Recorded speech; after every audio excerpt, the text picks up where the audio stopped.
Alien Isolation was the last platinum that I got, and a lot of your comments got me interested in making a short video on it. I saw that some of you could not platinum this because it was too tense or too scary, which I totally get. In terms of scariness, it is up there for me.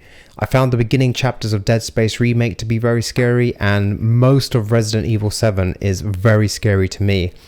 The only one difference I would say is, in those games, the enemies always come to get you, whereas in Alien Isolation, one tiny advantage we have is the alien may enter an area, but he won't see you, so you can quietly crouch around and carry on the objectives. All in all, this game has 51 trophies, 1 platinum, 3 gold, 5 silver and 42 bronze. 16 trophies are given just for completing the missions, and by the time you finish your first playthrough, you will have got most of the trophies for this game. Collectible wise, it is not that bad. There are 160 in total, but broken down into 3 categories. First of these is you have to get 100 archive logs, which is really easy as there are loads of terminals and computers all over the place, which you will need to check for doors and locker passcodes anyway. Plus the logs are really interesting to read to get a better sense of the story and the wider world.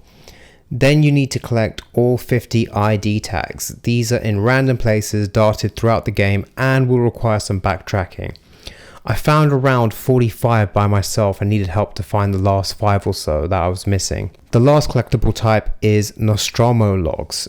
Nostromo is the name of the ship from the first film, and these logs contain audio from the characters of the first film, which I thought was a great touch and made me want to find them even more. Now on to the playthroughs. You can technically do all of the playthrough trophies in one playthrough, but it would be very tense and I would not recommend it. The 3 playthrough trophies are: One Shot, complete the game without dying; Mercy or Prudence, complete the game without killing anyone. Specifically, this means humans. Survivor, complete the game on the hardest difficulty setting.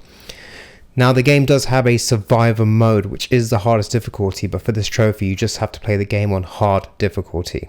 My recommendation is to do what I did, which was a hard playthrough as my first playthrough. Get all of the collectibles and do not kill any humans. Save constantly, and if you get killed it is fine, as you're not going for the complete the game without dying trophy.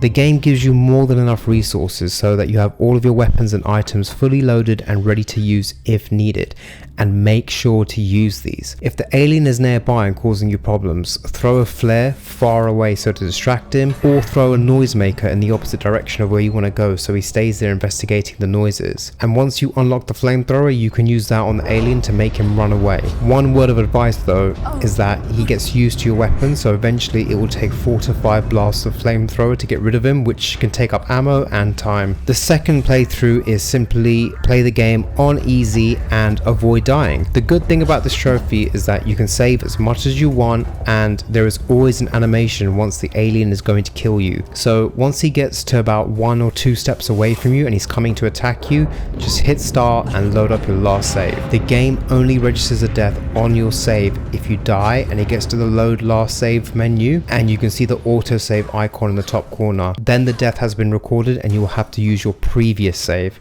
which is the one before your current save. All in all, the most frustrating part of this platinum was sometimes I would have to do about 15 seconds of gameplay at least 10 times.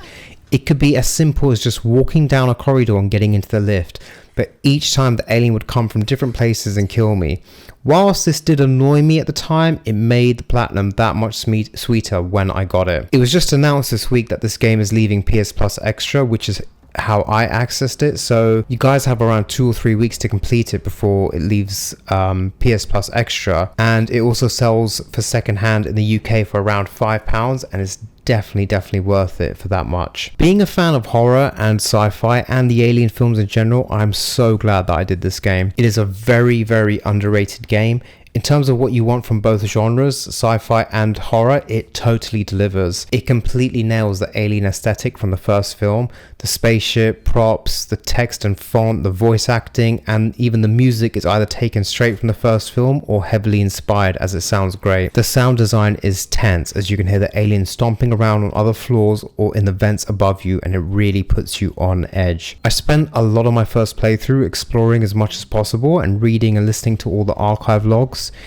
It has been a while since I've felt so immersed in a game like this. I can't recommend this one enough, and if you are nervous playing it, maybe perhaps following a guide at the same time might help, or reading a text guide, or even screen sharing with a friend on PS5 so they can watch you play and chat to you in a party. The more you play it, the more you'll get used to the alien and ways to hide or distract him. Anyways, those are my thoughts on Alien Isolation and the Platinum. I hope this video encourages some of you to try it or go back and finish your Platinum, and if you have any questions, just please feel free to ask in the comments and I'll try my best to help out with this game, as I just finished it and it's pretty fresh in the memory. Give the game a go, it is really amazing, but just remember one thing: in space, no one can hear you scream.